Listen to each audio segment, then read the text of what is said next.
আসসালামু আলাইকুম ভাই বোনেরা। আজ শুনবেন সহি মুসলিমের সেই বিখ্যাত হাদিসে জিব্রাইল।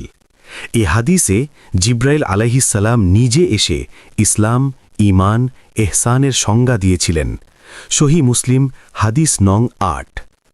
রাসূলুল্লাহ সাল্লাল্লাহু আলাইহি ওয়াসাল্লাম মসজিদে নববীতে সাহাবীদের মাঝে বসে আছেন। হঠাৎ একজন লোক এলেন। কাপড় ধবধবে সাদা, চুল কালো কালো, চোখে কাজল, এমন সুন্দর যে সাহাবীরা সবাই তাকিয়ে রইলেন। সেই লোক রাসূলের সামনে এসে বসলেন। কোনো নামাজ পড়েননি, কোনো উজু করেননি। সাহাবী উমর ইবনুল খাত্তাব রাদিয়াল্লাহু আনহু বলেন, আমরা কখনো এমন লোক দেখিনি। তিনি রাসূলকে প্রশ্ন করতে শুরু করলেন।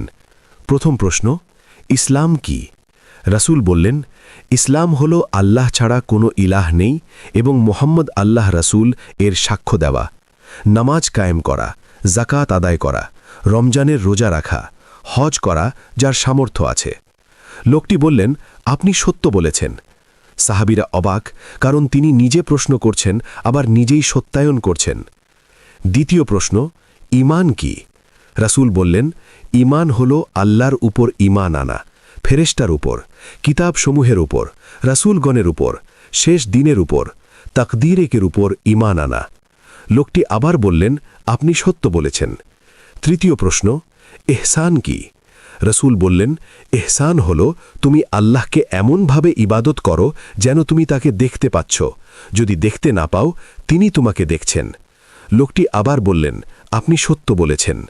চতুর্থ প্রশ্ন, কেয়ামত কবে সংস্কার হবে? রাসূল বললেন, যিনি প্রশ্ন করছেন তিনিই তার জানেন।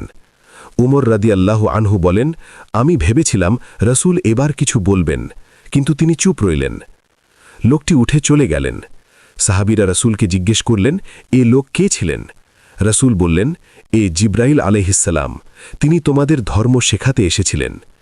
এই হাদিসকে আলিমগণ উম্মুল হাদিস বা হাদিসের মা বলেছেন, কারণ এতে ইসলামের পূর্ণাঙ্গ সংজ্ঞা আছে।